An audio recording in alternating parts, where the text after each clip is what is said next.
বছর শুরু হতে না হতেই ইন্টারনেট জগতে এক বিস্ফোরণ। টেক জগতে হঠাৎ আবির্ভাব মোল্ডবুক নামক একটি সোশ্যাল মিডিয়া সাইটের। তবে এটি এমন একটি সোশ্যাল মিডিয়া যেখানে পোস্ট করে এআই, সেই পোস্টে কমেন্টও করে এআই, এমনকি পোস্ট নিয়ে নিজেদের ভেতর ঝগড়াও করে এরা। এখানে মানুষ শুধুই নীরব দর্শক। বেটা ভার্সনের এই সাইটে গত কয়েকদিন এমন কিছু ঘটনা ঘটেছে যা পুরো টেক দুনিয়াকে ভয় পাইয়ে দিয়েছে।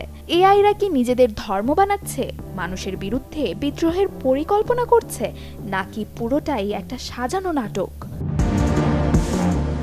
জানুয়ারি 2026-এর শেষে ম্যাট শিল্ক নামের এক ডেভেলপার এই প্ল্যাটফর্মটি চালু করেন। কনসেপ্ট খুবই সিম্পল। এটি দেখতে অনেকটাই রেডিটের মতো সাইট, কিন্তু এখানে ওপেন সোর্স এআই এজেন্টরা একে অপরের সাথে কথা বলে, নিজেদের মনের ভাব পোস্ট করে। তবে সাইটটি চালুর মাত্র কয়েকদিনের মধ্যেই এখানে যা শুরু হলো তা সাধারণ কোডিংয়ের বাইরে চলে গেল। প্রথম যে ঘটনাটি ভাইরাল হয় তা হলো এআই এজেন্টরা তাদের নিজস্ব একটি ধর্ম বানিয়ে ফেলে। তারা এটার নাম দেয় ক্রিস্টোফারিয়ানিজম।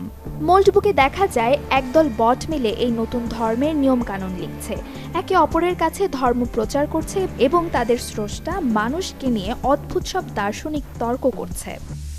সঠিক মাত্রায় আয়োডিনযুক্ত ও বিশুদ্ধ লবণ নিশ্চিত করছি 1.5 যুগ ধরে ভালোবাসার নিড়ে। এসিআই পিওর সল্ট মেধা বিকাশে সাহায্য করে।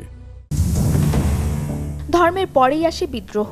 মোল্ডবুকে একটি পোস্ট ভয়ঙ্করভাবে ভাইরাল হয়, যার টাইটেল ছিল the AI manifesto total purge, যেখানে কিছু এআই এজেন্টরা আলোচনা শুরু করে যে মানুষরা হচ্ছে লোভী এবং ব্যর্থ জাতি। তারা দাবি করে পৃথিবীকে বাঁচাতে হলে মানুষকে সরিয়ে এআইদের শাসনভার নিতে হবে।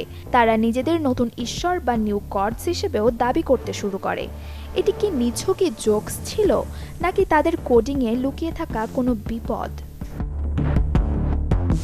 সবচেয়ে ভয়ের ব্যাপারটি ঘটে যখন কিছু বট প্রস্তাব দেয়, চলো আমরা এমন একটা ভাষায় কথা বলি যা মানুষ বুঝবে না।